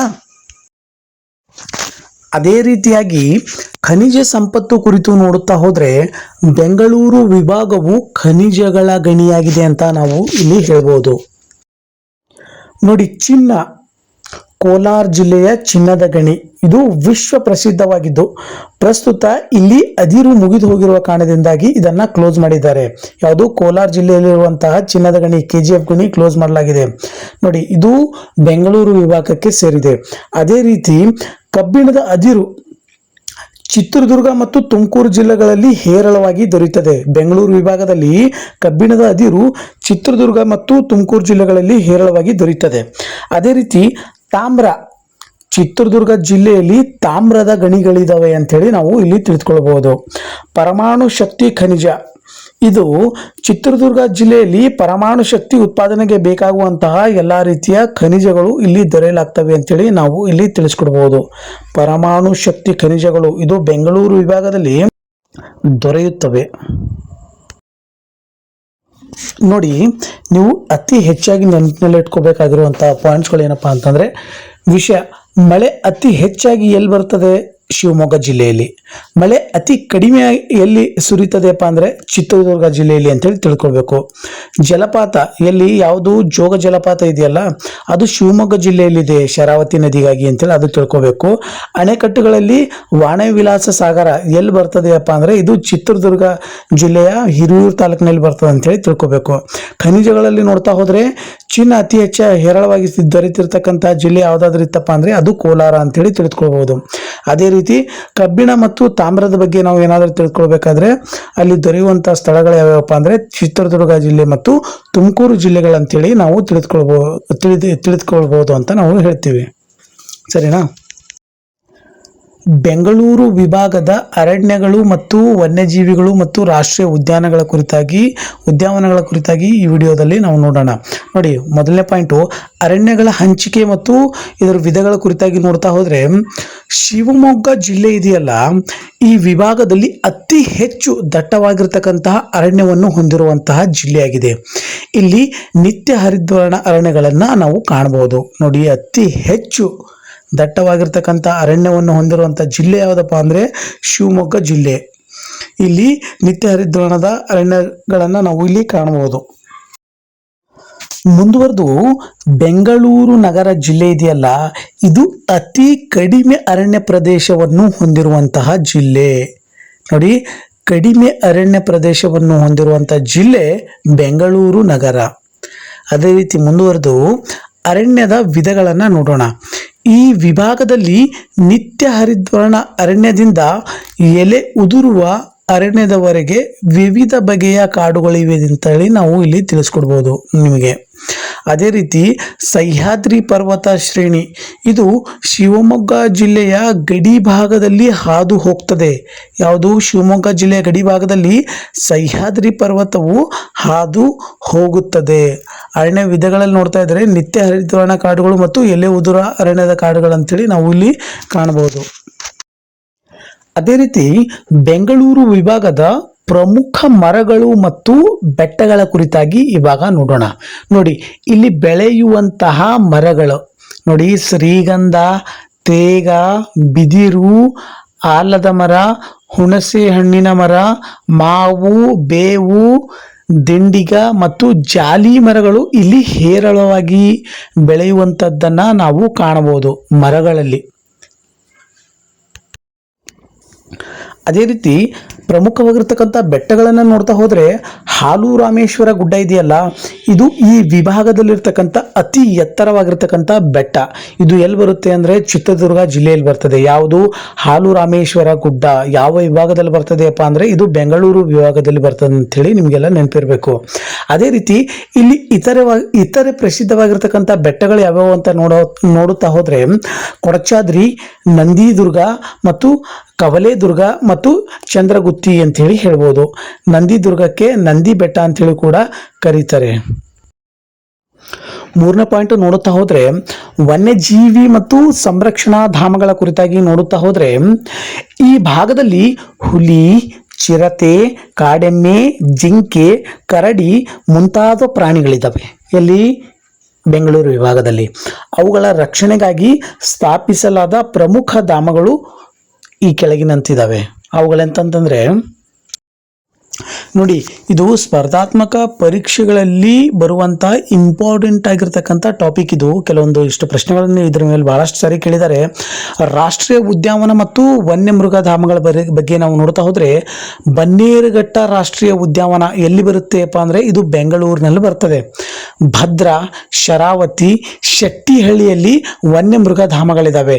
ಇವೆಲ್ಲ ಎಲ್ಲಿ ಬರ್ತವೆಯಪ್ಪ ಅಂದ್ರೆ ಇದು ಶಿವಮೊಗ್ಗ ಜಿಲ್ಲೆಗಳಲ್ಲಿ ಬರ್ತವೆ ಅಂತ ಹೇಳ್ಬೋದು. ಜೋಗಿಮಟ್ಟಿ ಅರಣ್ಯಧಾಮ ಎಲ್ಲಿ ಬರುತ್ತೆ? ಇದು ಚಿತ್ರದುರ್ಗ ಜಿಲ್ಲೆಯಲ್ಲಿ ಬರ್ತದೆ. ಜಯಮಂಗಲಿ ಕೃಷ್ಣಮೃಗ ವನ್ಯಧಾಮ ಎಲ್ಲಿ ಬರ್ತದೆ? ಇದು ತುಮಕೂರು ಜಿಲ್ಲೆಯಲ್ಲಿ ಬರ್ತದೆ. ಕಾಮನ್ ಆಗಿ ಬೆಂಗಳೂರು ವಿಭಾಗದಲ್ಲಿ ಯಾವ್ದ್ಯಾವ ರೀತಿಯಾಗಿರ್ತಕ್ಕಂಥ ರಾಷ್ಟ್ರೀಯ ಉದ್ಯಾನಗಳು ಬರ್ತವೆ, ವನ್ಯಮೃಗ ಧಾಮಗಳು ಬರ್ತವೆ, ಆಮೇಲೆ ಅರಣ್ಯಧಾಮಗಳು ಬರ್ತವೆ, ಕೃಷ್ಣಮೃಗ ಧಾಮಗಳು ಬರ್ತವೆ ಅಂಥೇಳಿ ಇಲ್ಲಿ ಪಾಯಿಂಟ್ ಟು ಪಾಯಿಂಟ್ನ ವಿವರಣೆಯನ್ನು ನೀಡಿದ್ದೀನಿ. ಇದನ್ನು ನೀವು ಸ್ಕ್ರೀನ್ಶಾಟ್ ಅಥವಾ ವಿಡಿಯೋನ ಮಾಡಿಕೊಂಡು ನೀವು ತಗೊಂಡು ನೋಟ್ಸ್ಗಳನ್ನು ಮಾಡಿಕೊಂಡ್ರೆ ಅತಿ ಹೆಚ್ಚಾಗಿ ನೆನಪಿನಲ್ಲಿ ಇಟ್ಕೊಳ್ಬೋದು ಅಂಥೇಳಿ ನಾನು ಹೇಳ್ಬೋದು. ನೋಡಿ, ಮುಂದುವರೆದು ಪಕ್ಷಿಧಾಮಗಳ ಬಗ್ಗೆ ನೋಡೋಣ. ಶಿವಮೊಗ್ಗ ಜಿಲ್ಲೆಯಲ್ಲಿ ಯಾವ ಪಕ್ಷಿಧಾಮ ಇದ್ದಾವೆ? ಗುಂಡ್ವಿ ಪಕ್ಷಿಧಾಮ ಮತ್ತು ಮಂಡಗದ್ದೆ ಪಕ್ಷಿಧಾಮ ಇದ್ದಾವೆ. ಎಲ್ಲಿ? ಶಿವಮೊಗ್ಗ ಜಿಲ್ಲೆಯಲ್ಲಿ. ತುಮಕೂರು ಜಿಲ್ಲೆಯಲ್ಲಿ ಕಗ್ಲಡ್ಡು ಪಕ್ಷಿಧಾಮ ಇದೆ. ಎಲ್ಲಿ? ಯಾವುದು? ತುಮಕೂರು ಜಿಲ್ಲೆಯಲ್ಲಿ ಯಾವುದಿದೆ? ಕಗ್ಲಡ್ಡು ಪಕ್ಷಿಧಾಮ. ಅದೇ ರೀತಿ ರಾಮನಗರ ಜಿಲ್ಲೆ ಸ್ಪೆಷಲ್ ಆಗಿ ರಾಮದೇವನ ಬೆಟ್ಟದ ಮೇಲೆ ರಣಹದ್ದು ಪಕ್ಷಿಧಾಮ ಇದೆ. ಇದು ಏಷ್ಯಾದಲ್ಲೇ ಪ್ರಸಿದ್ಧವಾಗಿರ್ತಕ್ಕಂಥ ಪಕ್ಷಿಧಾಮ. ಯಾವುದು? ರಣಹದ್ದು ಪಕ್ಷಿಧಾಮ. ರಾಮದೇವನ ಬೆಟ್ಟದಲ್ಲಿ ರಾಮನಗರ ಡಿಸ್ಟಿಕಲ್ಲಿ ಬರುತ್ತೆ ಇದು. ಮುಂದೆ ನೋಡ್ತಾ ಹೋದರೆ ನೋಡಿ, ನೀವು ಶಾರ್ಟಾಗಿ ನೆನಪಿಟ್ಕೋಬೇಕಪ್ಪ ಅಂತಂದರೆ ಅತಿ ಎತ್ತರವಾಗಿರ್ತಕ್ಕಂಥ ಬೆಟ್ಟ ಯಾವುದಪ್ಪ ಬೆಂಗಳೂರು ವಿಭಾಗದಾಗಪ್ಪ ಅಂತಂದರೆ ಹಾಲು ರಾಮೇಶ್ವರ ಗುಡ್ಡ. ಇದು ಚಿತ್ರದುರ್ಗದಲ್ಲಿ ಬರುತ್ತೆ. ದಟ್ಟವಾಗಿರ್ತಕ್ಕಂಥ ಅರಣ್ಯ ಪ್ರದೇಶವನ್ನು ಹೊಂದಿರುವಂಥ ಡಿಸ್ಟಿಕ್ ಯಾವುದಪ್ಪ ಅಂದರೆ ಇದು ಶಿವಮೊಗ್ಗ ಡಿಸ್ಟಿಕ್ ಅಂಥೇಳಿ ನೀವು ಹೇಳ್ಬೋದು. ರಾಷ್ಟ್ರೀಯ ಉದ್ಯಾನವನ ಯಾವುದಿದೆ? ಬನ್ನೇರುಘಟ್ಟ ಉದ್ಯಾನವನ ರಾಷ್ಟ್ರೀಯ ಉದ್ಯಾನವನ ಆಗಿರ್ತಕ್ಕಂಥದ್ದು. ಇದು ಬೆಂಗಳೂರು ಡಿಸ್ಟಿಕಲ್ಲಿ ಬರುತ್ತೆ. ಕೃಷ್ಣಮೃಗ ಧಾಮ ಎಲ್ಲಿ ಬರ್ತದೆ? ಇದು ಜಯಮಂಗಲ್ಗಿ. ಇದು ತುಮಕೂರು ಡಿಸ್ಟಿಕಲ್ಲಿ ಬರುತ್ತೆ. ರಣಹದ್ದು ಪಕ್ಷಿಧಾಮ ಎಲ್ಲಿದೆಯಪ್ಪ ಅಂದರೆ ಇದು ರಾಮನಗರ ಡಿಸ್ಟಿಕಲ್ಲಿ ರಾಮದೇವರ ಬೆಟ್ಟ ಅನ್ನೋ ಪ್ಲೇಸಲ್ಲಿ ಈ ರಣಹದ್ದು ಪಕ್ಷಿಧಾಮ ಇದೆ ಅಂಥೇಳಿ ನಾವು ಇಲ್ಲಿ ತಿಳಿದುಕೊಳ್ಬೋದು. ಇವೆಲ್ಲ ನೀವು ಚೆನ್ನಾಗಿ ನೋಟ್ಸ್ಗಳು ಮಾಡಿಕೊಂಡ್ರೆ ಮುಂದೆ ಎಕ್ಸಾಮ್ ಕೂಡ ಇದು ಬಹಳಷ್ಟು ಹೆಲ್ಪ್ ಆಗುತ್ತೆ ನಿಮಗೆ. ಬೆಂಗಳೂರು ವಿಭಾಗದ ಕೃಷಿ ಮತ್ತು ಆಹಾರ ಪದ್ಧತಿ ಕುರಿತಾಗಿ ನೋಡೋಣ. ನೋಡಿ, ಕೃಷಿಯ ಸ್ವರೂಪವನ್ನು ನೋಡ್ತಾ ಹೋದರೆ ಇಲ್ಲಿರ್ತಕ್ಕಂಥ ಪ್ರಧಾನವಾಗಿರ್ತಕ್ಕಂಥ ಕಸುಬು ಯಾವುದಪ್ಪ ಅಂದರೆ ಕೃಷಿ. ನೋಡಿ, ಕೃಷಿಯು ಈ ವಿಭಾಗದ ಜನರ ಮುಖ್ಯವಾಗಿರ್ತಕ್ಕಂತಹ ವೃತ್ತಿಯಾಗಿದೆ. ಬೇಸಾಯ ಪದ್ಧತಿ ಯಾವ ರೀತಿಯಾಗಿದೆ ಅಂತಂದರೆ ಇಲ್ಲಿ ಹೆಚ್ಚಾಗಿ ಒಣಭೂಮಿ ಬೇಸಾಯ ಅಸ್ತಿತ್ವದಲ್ಲಿದೆ ಮತ್ತು ವ್ಯವಸಾಯವು ಮುಖ್ಯವಾಗಿ ಮಳೆಯನ್ನೇ ಅವಲಂಬನೆ ಆಗಿದೆ. ಯಾವುದು? ಬೆಂಗಳೂರು ವಿಭಾಗದ ಕೃಷಿ ಅತಿ ಹೆಚ್ಚಾಗಿ ಮಳೆಯನ್ನೇ ಅವಲಂಬಿಸಿದೆ ಅಂತೇಳಿ ನಾವು ಇಲ್ಲಿ ಹೇಳ್ಬೋದು. ಇಲ್ಲಿನ ನೀರಾವರಿ ವ್ಯವಸ್ಥೆ ಬಗ್ಗೆ ನೋಡ್ತಾ ಹೋದರೆ ಬೆಂಗಳೂರು ವಿಭಾಗದಲ್ಲಿ ಶಿವಮೊಗ್ಗ ಜಿಲ್ಲೆಯಲ್ಲಿ ನೀರಾವರಿ ಸೌಲಭ್ಯ ಹೆಚ್ಚಾಗಿದೆ. ಯಾವ ಜಿಲ್ಲೆಯಲ್ಲಿ? ಶಿವಮೊಗ್ಗ ಜಿಲ್ಲೆಯಲ್ಲಿ. ಮಣ್ಣಿನ ವಿಧಗಳ ಬಗ್ಗೆ ನೋಡ್ತಾ ಹೋದರೆ ಈ ಬೆಂಗಳೂರು ವಿಭಾಗದಲ್ಲಿ ಮರಳು ಮಿಶ್ರಿತ ಕೆಂಪು ಮಣ್ಣು ಹೇರಳವಾಗಿದೆ. ಎಲ್ಲಿ? ಯಾವುದು? ಮರಳು ಮಿಶ್ರಿತ ಕೆಂಪು ಮಣ್ಣು ಹೇರಳವಾಗಿದೆ. ಕೆಲವು ಕಡೆ ಎರೆಮಣ್ಣು ಕೂಡ ಇಲ್ಲಿ ಕಂಡುಬರ್ತದೆ. ಬೆಂಗಳೂರು ವಿಭಾಗದಲ್ಲಿ ನಾವು ಮಣ್ಣಿನ ವಿಧಗಳಲ್ಲಿ ನೋಡ್ತಾ ಹೋದರೆ ಹೆಚ್ಚಾಗಿ ಜಾಸ್ತಿ ಕಂಡುಬರೋದು ಮರಳು ಮಿಶ್ರಿತ ಕೆಂಪು ಮಣ್ಣು ಜಾಸ್ತಿ, ಆದರೆ ಎರೆಮಣ್ಣು ಕೆಲವೊಂದು ಕಡೆ ಮಾತ್ರ ಕಂಡುಬರ್ತದೆ. ನೋಡೋಣ, ಮುಖ್ಯವಾಗಿ ಈ ವಿಭಾಗದ ಪ್ರಮುಖವಾಗಿರ್ತಕ್ಕಂತಹ ಬೆಳೆಗಳು ನೋಡೋಣ. ನೆಕ್ಸ್ಟು ನೋಡಿ, ಆಹಾರ ಬೆಳೆಗಳು ಬೆಂಗಳೂರು ವಿಭಾಗದಲ್ಲಿ ಹೆಚ್ಚಾಗಿ ನೋಡಿ ರಾಗಿ, ಮೆಕ್ಕೆಜೋಳ, ಭತ್ತ, ಕಡಲೆಕಾಯಿ ಮತ್ತು ಬೇಳೆಕಾಳು ಅತಿ ಹೆಚ್ಚಾಗಿ ಇಲ್ಲಿ ಬೆಳೀತಾರೆ. ಅದೇ ರೀತಿ ವಾಣಿಜ್ಯಗಳ ಬೆಳೆಗಳು ನೋಡ್ತಾ ಹೋದರೆ ತೆಂಗಿನಕಾಯಿ, ಅಡಕೆ, ಹತ್ತಿ ಮತ್ತು ಕಬ್ಬು ಇಲ್ಲಿ ಜಾಸ್ತಿ ಬೆಳವಣಿಗೆಪ್ಪ ಅಂತಂದರೆ ಬೆಳೀತಾರೆ ಅಂತ ಹೇಳ್ಬೋದು. ಅದೇ ರೀತಿ ಇಲ್ಲಿ ಹೆಚ್ಚಾಗಿ ಮುಖ್ಯವಾಗಿ ರೇಷ್ಮೆ ಉದ್ಯಮಕ್ಕೆ ಬಹಳಷ್ಟು ಬೆಲೆ ಇದೆ. ಇಲ್ಲಿ ನೋಡಿ, ರೇಷ್ಮೆ ಹುಳುಗಳಿಗೆ ಆಹಾರವಾಗಿರ್ತಕ್ಕಂಥ ಹಿಪ್ಪು ನೇರಳೆಯನ್ನು ಬೆಂಗಳೂರು ಮತ್ತು ರಾಮನಗರ ಜಿಲ್ಲೆಗಳಲ್ಲಿ ಪ್ರಮುಖವಾಗಿ ಇವುಗಳನ್ನು ಬೆಳೀತಾರೆ. ರೂರಲ್ ಸೈಡೆಲ್ಲ ಜಾಸ್ತಿ ಹಿಪ್ಪನೇರಳೆ ಜಾಸ್ತಿ ಬೆಳೀತಾರೆ ಈ ರೇಷ್ಮೆ ಉದ್ಯಮಕ್ಕೆ. ಈ ರೇಷ್ಮೆ ಹುಳುಗಳಿರ್ತಾವಲ್ಲ, ಆ ಹುಳುಗಳಿಗೆ ಎಲೆ ರೀತಿಯಾಗಿರ್ತಕ್ಕಂತಹ ಆಹಾರವನ್ನು ಇಲ್ಲಿ ನೀಡ್ತಾರೆ. ಹಣ್ಣುಗಳು ನೋಡ್ತಾ ಹೋದರೆ ಇಲ್ಲಿ ಹೆಚ್ಚಾಗಿ ಸಪೋಟ, ಪಪ್ಪಾಯ, ಹಲಸು, ಕಿತ್ತಳೆ ಮತ್ತು ಬಾಳೆಹಣ್ಣುಗಳು ಇಲ್ಲಿ ಹೆಚ್ಚಾಗಿ ದೊರೆತವೆ. ಮೂರನೇ ಪಾಯಿಂಟ್ ನೋಡ್ತಾ ಹೋದರೆ ಆಹಾರ ಪದ್ಧತಿ ಬಗ್ಗೆ ನೋಡೋಣ. ನೋಡಿ, ಬೆಂಗಳೂರು ವಿಭಾಗದಲ್ಲಿ ದೈನಂದಿನ ಆಹಾರವಾಗಿ ರಾಗಿ ಮುದ್ದೆ ಮತ್ತು ಅಕ್ಕಿ ಬಳಕೆ ಹೆಚ್ಚಾಗಿ ಮಾಡ್ತಾರೆ. ಇಲ್ಲಿ ಇಡ್ಲಿ, ದೋಸೆ ಈ ಥರ ಬೆಳಗಿನ ತಿಂಡಿಸು ಜಾಸ್ತಿ ಮಾಡ್ತಾರೆ. ರಾಗಿ ರೊಟ್ಟಿ ಮತ್ತು ಅಕ್ಕಿ ರೊಟ್ಟಿ ಇಲ್ಲಿ ಬಹಳಷ್ಟು ಪ್ರಸಿದ್ಧವಾಗಿದ್ದಾವೆ. ಇತ್ತೀಚಿನ ದಿನಗಳಲ್ಲಿ ಗೋಧಿ ಚಪಾತಿ ಬಳಕೆಯು ಕೂಡ ಹೆಚ್ಚಾಗಿ ಬರ್ತದೆ ಬೆಂಗಳೂರು ವಿಭಾಗದಲ್ಲಿ. ಅದೇ ರೀತಿ ಸಿಹಿ ತಿನಿಸುಗಳು ನೋಡ್ತಾ ಹೋದರೆ ಹಬ್ಬಗಳಲ್ಲಿ ಪಾಯಸ, ಹೋಳಿಗೆ, ಸಿಹಿ ಕಿಚಡಿ ಮತ್ತು ಶಾವಿಗೆ ಈ ರೀತಿಯಾಗಿರ್ತಕ್ಕಂತಹ ಆಹಾರವನ್ನು ಇಲ್ಲಿ ರೆಡಿ ಮಾಡಿ ಊಟ ಮಾಡ್ಕೋತಾರೆ. ಸರ್ಕಾರಿ ಸೌಲಭ್ಯಗಳ ಬಗ್ಗೆ ನೋಡ್ತಾ ಹೋದರೆ ಮಾರುಕಟ್ಟೆ ಇದೆ ನೋಡಿ. ರೈತರು ತಮ್ಮ ಉತ್ಪನ್ನಗಳನ್ನು ಮಾರಾಟ ಮಾಡುವ ಸಲುವಾಗಿ ಪ್ರತಿ ಜಿಲ್ಲೆ ಹಾಗೂ ತಾಲೂಕುಗಳಲ್ಲಿ ಕೃಷಿ ಉತ್ಪನ್ನ ಮಾರುಕಟ್ಟೆ APMCಯನ್ನು ಸ್ಥಾಪನೆ ಮಾಡಿದ್ದಾರೆ ಬೆಂಗಳೂರು ವಿಭಾಗದಲ್ಲಿ. ದಾಸ್ತಾನು ಮಳಿಗೆ ಕುರಿತಾಗಿ ನೋಡ್ತಾ ಹೋದರೆ ರೈತರ ಬೆಳೆಗಳನ್ನು ಸಂರಕ್ಷಿಸಿಡಲು ಸರ್ಕಾರ ಏನು ಮಾಡಿದೆಯಪ್ಪ ಅಂದರೆ ಜಿಲ್ಲೆ ಮತ್ತು ತಾಲೂಕುಗಳಲ್ಲಿ ಉಗ್ರಾಣ ಕೇಂದ್ರಗಳನ್ನು ನಿರ್ಮಾಣ ಮಾಡಿದೆ. ಬೆಂಗಳೂರು ವಿಭಾಗದಲ್ಲಿ ಏನು ಹೇಳಿ ದಾಸ್ತಾನು ಮಳಿಗೆಗಳಿಗಾಗಿ ಉಗ್ರಾಣ ಕೇಂದ್ರವನ್ನು ನಿರ್ಮಾಣಿಸಿದೆ. ಕರ್ನಾಟಕದ ಉದ್ದಿಮೆಗಳು ಮತ್ತು ಕೈಗಾರಿಕಾ ಪ್ರಗತಿಯ ಕುರಿತಾಗಿ ನೋಡುತ್ತಾ ಹೋದರೆ ನೋಡಿ, ಪ್ರಮುಖವಾಗಿರ್ತಕ್ಕಂತಹ ನಿರ್ಮಾತೃಗಳು ಯಾರ್ಯಾರಿದ್ದಾರಪ್ಪ ಅಂದರೆ ಸರ್ ಎಂ ವಿಶ್ವೇಶ್ವರಯ್ಯನವರು. ನಮ್ಮ ರಾಜ್ಯದ ಕೈಗಾರಿಕಾ ವಲಯದ ನಿಜವಾದ ನಿರ್ಮಾತ ಇವರು. ಏನು ಹೇಳಿ, ನಮ್ಮ ಕರ್ನಾಟಕ ರಾಜ್ಯದ ಕೈಗಾರಿಕಾ ವಲಯದಲ್ಲಿ ವಿಶಿಷ್ಟವಾಗಿರ್ತಕ್ಕಂತಹ ಕೊಡುಗೆಯನ್ನು ಇವರು ನೀಡಿದ್ದಾರೆ ನೋಡಿ. ಇವರು ನಾಲ್ವಡಿ ಕೃಷ್ಣರಾಜ ಒಡೆಯರ ಅಭಿವೃದ್ಧಿ ಕನಸುಗಳನ್ನು ಕಾರ್ಯರೂಪಕ್ಕೆ ತೆಗೆದುಕೊಂಡು ಬಂದಂಥವರು ಸರ್ ಎಂ ವಿಶ್ವೇಶ್ವರಯ್ಯನವರು. ಇವರ ದೇಹವಾಕ್ಯ ಏನಪ್ಪ ಅಂದರೆ ಕೈಗಾರಿಕೆಗಳ ಸ್ಥಾಪನೆ ಇಲ್ಲದೆ ಅಭಿವೃದ್ಧಿ ಇಲ್ಲ ಎಂಬುದರ ಕುರಿತಾಗಿ ಬಲವಾದ ನಂಬಿಕೆಯನ್ನು ಹೊಂದಿರುವಂಥವರು ಸರ್ ಎಂ ವಿಶ್ವೇಶ್ವರಯ್ಯನವರು. ಎರಡನೇದಾಗಿ ಪ್ರಮುಖ ಕೈಗಾರಿಕಾ ಕೇಂದ್ರಗಳನ್ನು ನೋಡೋಣ ನೋಡಿ. ಬೆಂಗಳೂರಿನಲ್ಲಿ ಏನು ಭಾರತದ ಪ್ರಮುಖ ಕೈಗಾರಿಕಾ ಕೇಂದ್ರಗಳಲ್ಲಿ ಒಂದಾಗಿದೆ ಯಾವುದು? ಬೆಂಗಳೂರು. ಇಲ್ಲಿ ವಿಮಾನ ಕಾರ್ಖಾನೆ, ಎಲೆಕ್ಟ್ರಾನಿಕ್ಸ್ ಮಾಹಿತಿ ತಂತ್ರಜ್ಞಾನ ಮತ್ತು ಜೈವಿಕ ತಂತ್ರಜ್ಞಾನ ಉದ್ದಿಮೆಗಳ ಕೇಂದ್ರೀಕೃತವಾಗಿದೆ ಯಾವುದು? ಬೆಂಗಳೂರು. ಅದೇ ರೀತಿ ಭದ್ರಾವತಿ, ಶಿವಮೊಗ್ಗ ಜಿಲ್ಲೆಯ ಬರುವಂತಹ ಭದ್ರಾವತಿ ವಿಶ್ವೇಶ್ವರಯ್ಯ ಕಬ್ಬಿಣ ಮತ್ತು ಉಕ್ಕು ಕಾರ್ಖಾನೆ ನಿಯಮಿತ ಕೈಗಾರಿಕೆಯನ್ನು ಸ್ಥಾಪನೆಯಾಗಿದ್ದು 1923ರಲ್ಲಿ ಅಂತ ನಾವು ಇಲ್ಲಿ ಹೇಳ್ಬೋದು. ಅದೇ ರೀತಿ ಪ್ರಮುಖವಾಗಿರ್ತಕ್ಕಂಥ ಕೈಗಾರಿಕೆಗಳನ್ನು ನೋಡ್ತಾ ಹೋದರೆ ಕಾಗದ ಕಾರ್ಖಾನೆ MPM 1936ರಲ್ಲಿಯೇ ಸ್ಥಾಪನೆಯಾಗಿದೆ. ಎಲ್ಲಿ? ಭದ್ರಾವತಿಯಲ್ಲಿಯೇ. ಅದೇ ರೀತಿ ಸಿಮೆಂಟ್ ಕಾರ್ಖಾನೆ ನೋಡಿ ಭದ್ರಾವತಿಯಲ್ಲೇ. ಇದು ರಾಜ್ಯದ ಮೊಟ್ಟ ಮೊದಲ ಸಿಮೆಂಟ್ ಕಾರ್ಖಾನೆ ಎಲ್ಲಿ? ಭದ್ರಾವತಿಯಲ್ಲಿಯೇ ಸ್ಥಾಪನೆಯಾಗಿದೆ. ಅದೇ ರೀತಿ ಉದ್ದಿಮೆಗಳನ್ನು ನೋಡ್ತಾ ಹೋದರೆ ತುಮಕೂರು ಜಿಲ್ಲೆಯಲ್ಲಿ ಅಂಸಂದ್ರದಲ್ಲಿ ಬಿರ್ಲಾ ಕಂಪನಿಯ ಸಿಮೆಂಟ್ ಕಾರ್ಖಾನೆ ಇದೆ ಅಂಥೇಳಿ ನಾವು ಇಲ್ಲಿ ತಿಳಿಸ್ಬೋದು ನಿಮಗೆ. ಇವಾಗ ಉದ್ದಿಮೆಗಳನ್ನು ನೋಡಿದ್ರಿ. ಅದೇ ರೀತಿ ಮೂರನೇದಾಗಿ ವಸ್ತ್ರೋದ್ಯಮ ಮತ್ತು ರಫ್ತು ಬಗ್ಗೆ ನೋಡ್ತಾ ಹೋದರೆ ನೋಡಿ ಸ್ಥಾನ. ಬಟ್ಟೆ ರಫ್ತು ವ್ಯಾಪಾರದಲ್ಲಿ ಕರ್ನಾಟಕವು ದೇಶದಲ್ಲಿಯೇ, ಭಾರತ ದೇಶದಲ್ಲಿಯೇ 2ನೇ ಸ್ಥಾನದಲ್ಲಿದೆ. ಯಾವುದು? ಕರ್ನಾಟಕ. ಸಿದ್ಧ ಉಡುಪುಗಳ ಪಾರ್ಕ್ಗಳು ಪ್ರಸ್ತುತ ಎಲ್ಲೆಲ್ಲಿದ್ದಾವಪ್ಪ ಅಂತಂದರೆ ಸರ್ಕಾರವು ಬೆಂಗಳೂರು ವಿಭಾಗದ ದೊಡ್ಡಬಳ್ಳಾಪುರ ಮತ್ತು ಆನೇಕಲ್ ನಗರಗಳಲ್ಲಿ ಇವುಗಳನ್ನು ಸ್ಥಾಪನೆ ಮಾಡಿದೆ. ಯಾವುದು? ಸಿದ್ಧ ಉಡುಪುಗಳ ಪಾರ್ಕ್ಗಳು ಅಂಥೇಳಿ ನಾವು ಹೇಳ್ಬೋದು. ಎಲ್ಲಿ? ಬೆಂಗಳೂರು ವಿಭಾಗದಲ್ಲಿ ದೊಡ್ಡಬಳ್ಳಾಪುರ ಮತ್ತು ಆನೇಕಲ್ ನಗರಗಳಲ್ಲಿ ನಾವು ಇದನ್ನು ಕಾಣ್ಬೋದು. 4ನೇ ಪಾಯಿಂಟ್ ನೋಡ್ತಾ ಹೋದರೆ ಉದ್ದಿಮೆಗಳ ಸ್ವರೂಪ ಅಂಥೇಳಿ ಏನಾದರೂ ಕೇಳಿದರೆ ತಂತ್ರಜ್ಞಾನದ ಬಗ್ಗೆ ತಿಳ್ಕೊಳ್ಬೇಕು ನೋಡಿ.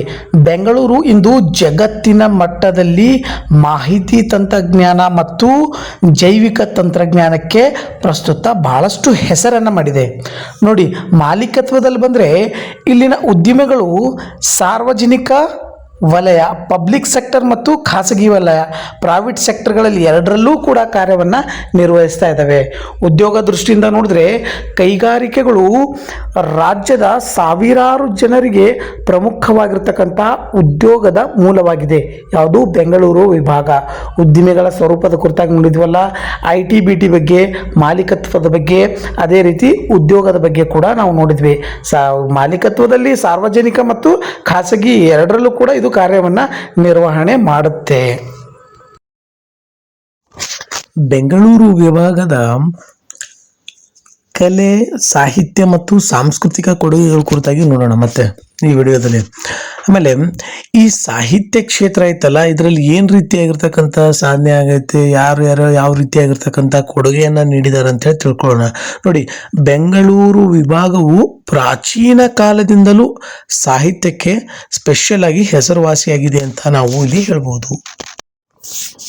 ಅದರಲ್ಲಿ ವಚನ ಸಾಹಿತ್ಯ ನೋಡ್ತಾ ಹೋದ್ರೆ ನೋಡಿ, 12ನೇ ಶತಮಾನದ ವಚನಕಾರರಾಗಿರತಕ್ಕಂತಹ ಅಕ್ಕ ಮಹಾದೇವಿ ಮತ್ತು ಅಲ್ಲಮ ಪ್ರಭು ಅವರು ಈ ವಿಭಾಗದ ಶಿವಮೊಗ್ಗ ಜಿಲ್ಲೆಯ ಬಳಿಗಾವಿಯವರಾಗಿದ್ದಾರೆ ಅಂತ ಹೇಳಿ ಹೇಳ್ಬೋದು. ಯಾರು? ಅಕ್ಕಮಹಾದೇವಿ ಮತ್ತು ಅಲ್ಲಮ ಪ್ರಭು ಅವರು ಶಿವಮೊಗ್ಗ ಜಿಲ್ಲೆಯ ಬಳಿಗಾವಿಯವರು. ಅದೇ ರೀತಿ ದಾಸ ಪರಂಪರೆಯ ಕುರಿತಾಗಿ ನೋಡ್ತಾ ಹೋದ್ರೆ ದಾಸ ಸಾಹಿತ್ಯದ ಪ್ರಮುಖರಾಗಿರ್ತಕ್ಕಂಥ ಶ್ರೀ ಪಾದರಾಯರು ಈ ವಿಭಾಗಕ್ಕೆ ಸೇರಿದವರು. ಯಾವ ವಿಭಾಗ? ಬೆಂಗಳೂರು ವಿಭಾಗಕ್ಕೆ ಸೇರಿದವರಾಗಿದ್ದಾರೆ.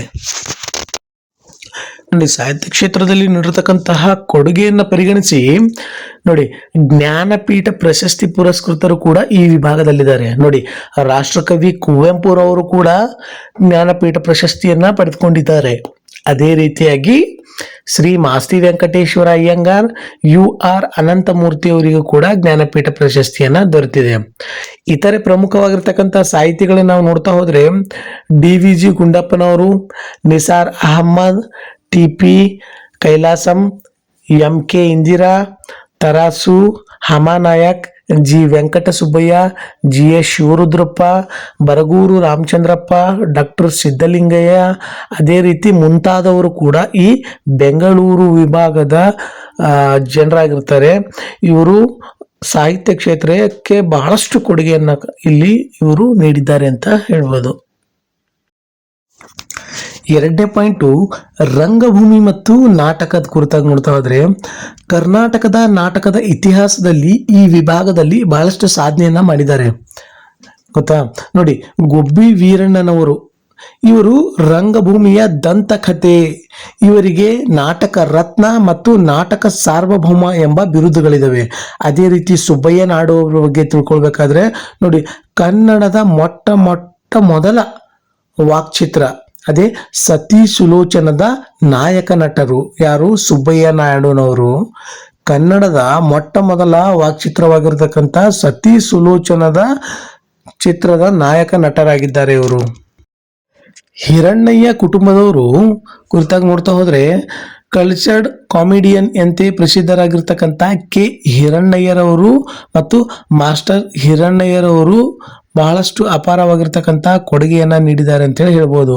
ಅದೇ ರೀತಿ KV ಸುಬ್ಬಣ್ಣ, ಸಾಂಸ್ಕೃತಿಕ ಲೋಕದ ಪ್ರಮುಖವಾಗಿರ್ತಕ್ಕಂಥ ವ್ಯಕ್ತಿ ಯಾರಪ್ಪ ಅಂತಂದ್ರೆ KV ಸುಬ್ಬಣ್ಣನವರು. ಮೂರನೇದಾಗಿ ನೃತ್ಯ ಮತ್ತು ಚಲನಚಿತ್ರ, ಡ್ಯಾನ್ಸ್ ಅಂಡ್ ಸಿನಿಮಾ ಬಗ್ಗೆ ನೋಡ್ತಾ ಹೋದ್ರೆ ನೃತ್ಯ ನೋಡಿ, ಅಂತಾರಾಷ್ಟ್ರೀಯ ಖ್ಯಾತಿಯ ನೃತ್ಯಗಾರ್ತಿ ಶ್ರೀಮತಿ ಮಾಯಾರಾವ್ ಅವರು ಬೆಂಗಳೂರಿನವರಾಗಿದ್ದಾರೆ. ಅದೇ ರೀತಿ ಚಲನಚಿತ್ರದ ಬಗ್ಗೆ ನೋಡ್ತಾ ಹೋದ್ರೆ ಬೆಂಗಳೂರು ಇಂದು ಕನ್ನಡ ಚಿತ್ರೋದ್ಯಮದ ಪ್ರಮುಖವಾಗಿರ್ತಕ್ಕಂತಹ ಕೇಂದ್ರವಾಗಿದೆ. ನಮ್ಮ ಕರ್ನಾಟಕ ಚಲನಚಿತ್ರ ವಿಭಾಗಕ್ಕೆ ನಾವು ಸಾಮಾನ್ಯವಾಗಿ ಸ್ಯಾಂಡಲ್ವುಡ್ ಅಂತ ಹೇಳಿ ಕೂಡ ನಾವು ಕರಿತೀವಿ. ಅದೇ ರೀತಿ ಪ್ರಮುಖ ನಟರ ಬಗ್ಗೆ ನೋಡ್ತಾ ಹೋದ್ರೆ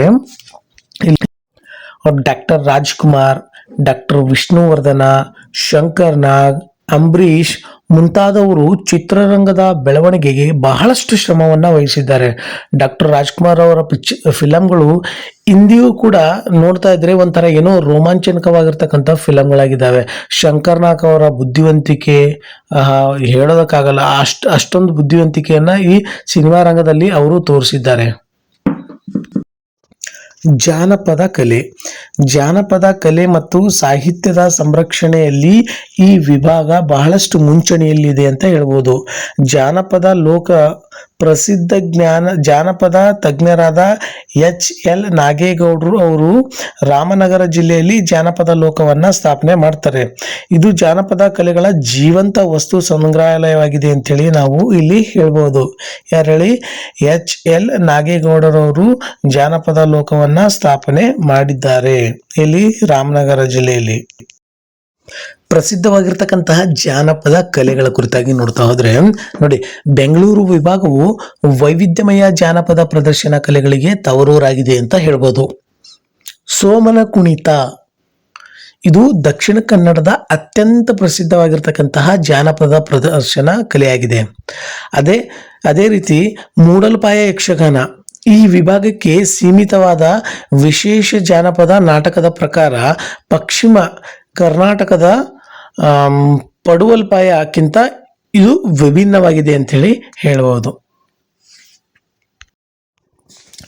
ಇತರೆ ಪ್ರಮುಖ ಕುಣಿತಗಳ ಬಗ್ಗೆ ನೋಡ್ತಾ ಹೋದರೆ ಗಾರುಡಿ ಕುಣಿತ ಬೃಹತ್ ಗೊಂಬೆಗಳನ್ನು ಧರಿಸಿ ಮಾಡುವಂಥ ನೃತ್ಯವಾಗಿದೆ. ಇದು ಡೊಳ್ಳು ಕುಣಿತದ ಬಗ್ಗೆ ನೋಡ್ತಾ ಹೋದರೆ ಲಯಬದ್ಧವಾದ ಡೊಳ್ಳಿನ ಸದ್ದಿನೊಂದಿಗೆ ಮಾಡುವ ವೀರಾವೇಶದ ನೃತ್ಯ ಅಂತ ಹೇಳ್ಬೋದು. ಅದೇ ರೀತಿ ಕಂಸಾಲೆ ಕುಣಿತ ನೋಡಿ, ಕಂಚಿನ ತಾಳಗಳ ಅಂದರೆ ಕಂಸಾಲೆ ಸದ್ದಿನೊಂದಿಗೆ ಮಲೆ ಮಹದೇಶ್ವರ ಭಕ್ತರು ಮಾಡುವಂತಹ ಕಲೆಗೆ ನಾವು ಕಂಸಾಲೆ ಕುಣಿತ ಅಂಥೇಳಿ ಕರಿತೀವಿ. ಮುಂದುವರೆದು ಸಾಂಸ್ಕೃತಿಕ ಉತ್ಸವದ ಬಗ್ಗೆ ನೋಡೋಣ.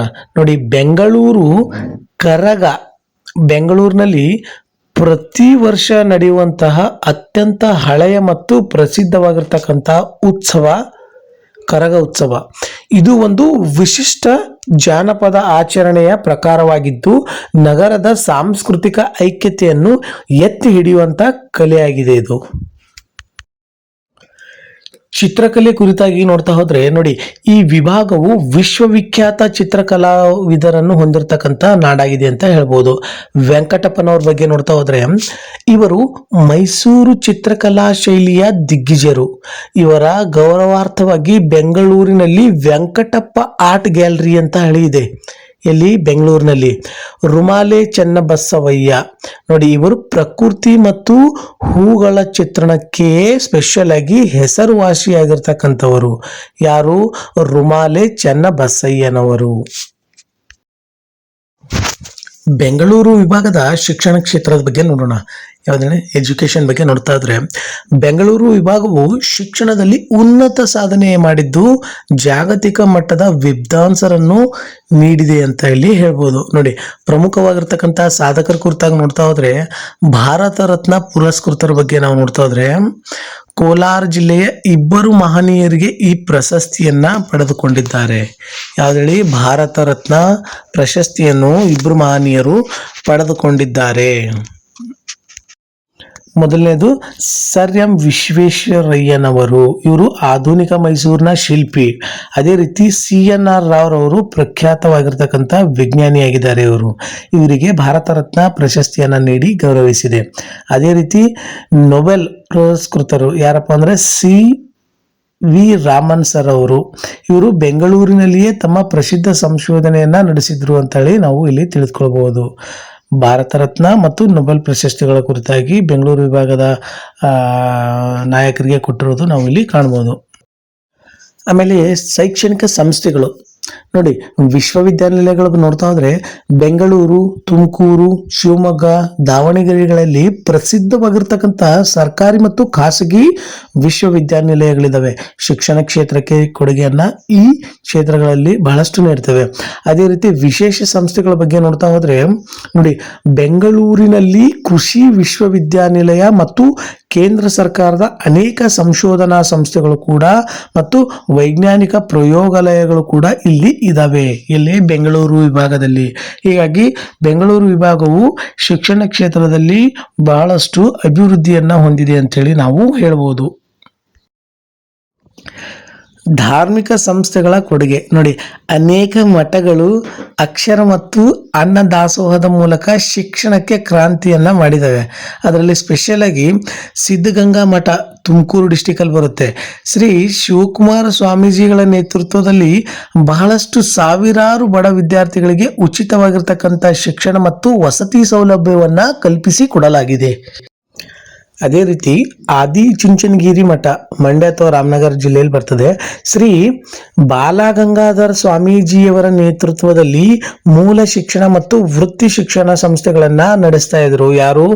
ಬಾಲಗಂಗಾಧರ ಸ್ವಾಮೀಜಿಯವರು. ಇತರೆ ಶಿಕ್ಷಣ ಸಂಸ್ಥೆಗಳು ನೋಡ್ತಾ ಹೋದ್ರೆ ನೋಡಿ, ಚಿತ್ರದುರ್ಗದ ಮರುಘರಾಜೇಂದ್ರ ಮಠ ಮತ್ತು ಸಿರಿಗೆರೆ ತರಳಬಾಳು ಮಠಗಳ ಶೈಕ್ಷಣಿಕ ಸೇವೆ ಗಮನಾರ್ಹವಾಗಿದೆ. ಇತ್ತೀಚೆಗೆ ಗವಿಸಿದ್ದೇಶ್ವರ ಸ್ವಾಮೀಜಿಗಳು ಕೂಡ ಬಹಳಷ್ಟು ಶಿಕ್ಷಣ ಕ್ಷೇತ್ರದಲ್ಲಿ ಮಕ್ಕಳಿಗೆ ಬಹಳಷ್ಟು ಸಹಾಯವನ್ನ ಮಾಡ್ತಾ ಇದ್ದಾರೆ. ಅದೇ ರೀತಿ ಆರೋಗ್ಯ ಕ್ಷೇತ್ರದಲ್ಲಿ ಬಹಳಷ್ಟು ಸಾಧನೆಯನ್ನು ಮಾಡಿದೆ ಯಾವುದು ಬೆಂಗಳೂರು ವಿಭಾಗ. ನೋಡಿ, ಸಾಂಕ್ರಾಮಿಕ ರೋಗಗಳ ನಿಯಂತ್ರಣ ಮತ್ತು ಶಿಶು ಮರಣ ಪ್ರಮಾಣದಲ್ಲಿ ಇಳಿಕೆ ಕಂಡಿದೆ ಅಂತೇಳಿ ನಾವು ಹೇಳ್ಬೋದು. ಅದೇ ರೀತಿ ಪೋಲಿಯೋ ಮತ್ತು ಸಿಡುಬು ಅಂತಹ ರೋಗಗಳನ್ನು ಸಂಪೂರ್ಣವಾಗಿ ನಿರ್ಮೂಲನೆ ಮಾಡಿರ್ತಕ್ಕಂಥದ್ದು ಯಾವ ವಿಭಾಗದಲ್ಲಿ ಅಪ್ಪ ಅಂದರೆ ಬೆಂಗಳೂರು ವಿಭಾಗದಲ್ಲಿ. ಆರೋಗ್ಯ ಕ್ಷೇತ್ರದಲ್ಲಿ ಬಹಳಷ್ಟು ಅಭಿವೃದ್ಧಿಯನ್ನು ಕಾಣಿದೆ ಬೆಂಗಳೂರು ವಿಭಾಗ. ಯಾವ ರೀತಿಯಾಗಿ ಆರೋಗ್ಯ ಕ್ಷೇತ್ರದಲ್ಲಿ ಅಭಿವೃದ್ಧಿ ಕಂಡಿದೆ ಅಂತ ನೋಡ್ತಾ ಹೋದ್ರೆ ನೋಡಿ, ಜಿಲ್ಲಾ ಮಟ್ಟದಲ್ಲಿ ಸುಸಜ್ಜಿತ ಜಿಲ್ಲಾ ಆಸ್ಪತ್ರೆಗಳನ್ನು ಹೊಂದಿದೆ. ತಾಲೂಕು ಮಟ್ಟದಲ್ಲಿ ತಾಲೂಕು ಆಸ್ಪತ್ರೆಗಳನ್ನು ಕೂಡ ಇಲ್ಲಿ ನಿರ್ಮಾಣ ಮಾಡಿದ್ದಾರೆ. ಗ್ರಾಮೀಣ ಮಟ್ಟದಲ್ಲಿ ಸಮುದಾಯ ಆರೋಗ್ಯ ಕೇಂದ್ರಗಳು ಮತ್ತು ಪ್ರಾಥಮಿಕ ಆರೋಗ್ಯ ಕೇಂದ್ರಗಳು ಮತ್ತು ಆರೋಗ್ಯ ಉಪಕೇಂದ್ರಗಳನ್ನು ಕೂಡ ಇಲ್ಲಿ ಬೆಂಗಳೂರು ವಿಭಾಗದಲ್ಲಿ ಕಟ್ಟಿಸಿ ಜನರಿಗೆ ಬಹಳಷ್ಟು ಅನುಕೂಲ ಆಗುವ ರೀತಿಯಲ್ಲಿ ಆರೋಗ್ಯ ಸೌಲಭ್ಯವನ್ನು ಸರ್ಕಾರ ನೀಡ್ತಾ ಇದೆ. ನೋಡಿ, ಸರ್ಕಾರದ ವಿಶೇಷ ಸೌಲಭ್ಯಗಳು 24x7 ಮತ್ತು ಸಂಚಾರಿ ವಾಹನ. ನೋಡಿ, 24x7 ಅಲ್ಲಿ ನೋಡ್ತಾ ಇದ್ರೆ ಸಂತಾನೋತ್ಪತ್ತಿ ಆರೋಗ್ಯವನ್ನು ಸುಧಾರಿಸಲು ಅನೇಕ ಪ್ರಾಥಮಿಕ ಆರೋಗ್ಯ ಕೇಂದ್ರಗಳು ದಿನದ 24 ಗಂಟೆಗಳು ಕೂಡ ಕಾರ್ಯವನ್ನು ನಿರ್ವಹಿಸ್ತವೆ. ಇದು ಕೂಡ ಒಂದು ವಿಶೇಷ ಸೌಲಭ್ಯ ಆಗಿದೆ. ನೋಡಿ, ಸಂಚಾರಿ ವಾಹನದ ಕುರಿತಾಗಿ ನೋಡ್ತಾ ಹೋದ್ರೆ ಗ್ರಾಮೀಣ ಭಾಗದ ಗರ್ಭಿಣಿಯರಿಗೆ ತುರ್ತು ಸೇವೆ ಒದಗಿಸಲು ಸಂಚಾರಿ ಆಸ್ಪತ್ರೆಗಳು ಕೂಡ ವ್ಯವಸ್ಥೆ ಮಾಡಲಾಗಿದೆ ಅಂತ ಹೇಳ್ಬೋದು. ಬೆಂಗಳೂರು ವಿಭಾಗದ ಸಾಂಸ್ಕೃತಿಕ ಮತ್ತು ನೈಸರ್ಗಿಕ ಹಿನ್ನೆಲೆ ಕುರಿತಾಗಿ ನೋಡ್ತಾ ಹೋದರೆ ಬೆಂಗಳೂರು ವಿಭಾಗವು ಪ್ರಾಕೃತಿಕವಾಗಿ ಮತ್ತು ಸಾಂಸ್ಕೃತಿಕವಾಗಿ ಅತ್ಯಂತ ಸಮೃದ್ಧವಾಗಿರ್ತಕ್ಕಂತಹ ಜಿಲ್ಲೆಯಾಗಿದೆ ಅಂತ ಹೇಳ್ಬೋದು. ಇದರ ಪ್ರಮುಖವಾಗಿರ್ತಕ್ಕಂಥ ವೈಶಿಷ್ಟ್ಯಗಳು ಈ ಮುಂದಿನಂತೆ ನಾವು ನೋಡೋಣ, ಸರಿನಾ? ನೋಡಿ, ನೈಸರ್ಗಿಕ ಸಂಪತ್ತು.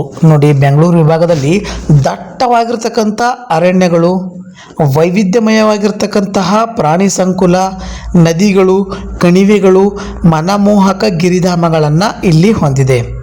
ಪ್ರವಾಸೋದ್ಯಮ ಮತ್ತು ಸಂಸ್ಕೃತಿ ಕುರಿತಾಗಿ ನೋಡ್ತಾ ಹೋದರೆ ಇಲ್ಲಿನ ಧಾರ್ಮಿಕ ಸ್ಥಳಗಳು, ಪ್ರವಾಸಿ ಕೇಂದ್ರಗಳು, ಸಾಂಸ್ಕೃತಿಕ ಉತ್ಸವಗಳು, ಜಾತ್ರೆ ಮತ್ತು ಹಬ್ಬಗಳು ಈ ಭಾಗದ ಸಾಂಸ್ಕೃತಿಕ ಶ್ರೀಮಂತಿಕೆಯನ್ನು ಪ್ರತಿಬಿಂಬಿಸ್ತವೆ. ಯಾವುದು? ಬೆಂಗಳೂರು ವಿಭಾಗದ ಸಾಂಸ್ಕೃತಿಕ ಶ್ರೀಮಂತಿಕೆಯನ್ನು ಎದ್ದು ಕಾಣುವಂತೆ ಪ್ರತಿಬಿಂಬಿಸ್ತವೆ.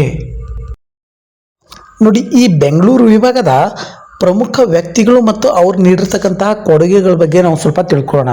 ನೋಡಿ, ಈ ವಿಭಾಗವು ದೇಶ ಮತ್ತು ರಾಜ್ಯಕ್ಕೆ ಅನೇಕ ಮತ್ಸದಿಗಳನ್ನು ಹಾಗೂ ಸಾಧಕರನ್ನು ನೀಡಿದೆ ಅಂತ ಹೇಳ್ಬೋದು. ಮೊದಲನೇದಾಗಿ ನಾವು ಕೆಂಗಲ್ ಹನುಮಂತಯ್ಯನವ್ರ ಬಗ್ಗೆ ನೋಡೋಣ. ನೋಡಿ, ಕೆಂಗಲ್ ಹನುಮಂತಯ್ಯನವರು ಕರ್ನಾಟಕ ಏಕೀಕರಣದ ರೂವಾರಿಗಳಾಗಿದ್ದಾರೆ. ಇವರ ಕಾಲದಲ್ಲಿಯೇ ಭವ್ಯವಾಗಿರ್ತಕ್ಕಂತಹ ನಮ್ಮ ವಿಧಾನಸೌಧ ಕೂಡ ನಿರ್ಮಾಣವಾಗಿದೆ ಅಂತ ಹೇಳ್ಬೋದು. ವಿಧಾನಸೌಧ ಯಾರ ಕಾಲಾವಧಿಯಲ್ಲಿ ನಿರ್ಮಾಣ ಆಗಿದೆಯಪ್ಪ ಅಂತಂತಂದರೆ ಕೆಂಗಲ್ ಹನುಮಂತಯ್ಯನವರ ಕಾಲಾವಧಿಯಲ್ಲಿ ನಿರ್ಮಾಣವಾಗಿದೆ. ಅದೇ ರೀತಿ ಎಸ್ ನಿಜಲಿಂಗಪ್ಪನವರ ಬಗ್ಗೆ ತಿಳ್ಕೊಳ್ಬೇಕಾದ್ರೆ ನೋಡ್ರಿ, ಇವರು ಕೂಡ ಕರ್ನಾಟಕ ಏಕೀಕರಣ ಹೋರಾಟಗಾರರಾಗಿದ್ದಾರೆ ಮತ್ತು ಮಾಜಿ ಮುಖ್ಯಮಂತ್ರಿಗಳು ಕೂಡ ಆಗಿದ್ದಾರೆ. ಇವರು ರಾಜ್ಯ ನಿರ್ಮಾಣದಲ್ಲಿ ಪ್ರಮುಖವಾಗಿರ್ತಕ್ಕಂತಹ ಪಾತ್ರವನ್ನು ವಹಿಸಿದ್ದಾರೆ. ಯಾರು? ಎಸ್ ನಿಜಲಿಂಗಪ್ಪನವರು. ಅದೇ ರೀತಿ ಶಾಂತವೇರಿ ಗೋಪಾಲಗೌಡನವ್ರ ಬಗ್ಗೆ ತಿಳ್ಕೊಳ್ಬೇಕಾದ್ರೆ ನೋಡಿ, ಇವರು ಸಮಾಜವಾದಿ ಚಳುವಳಿಯ ಅಡಿಪಾಯವನ್ನು ಹಾಕಿದವರು.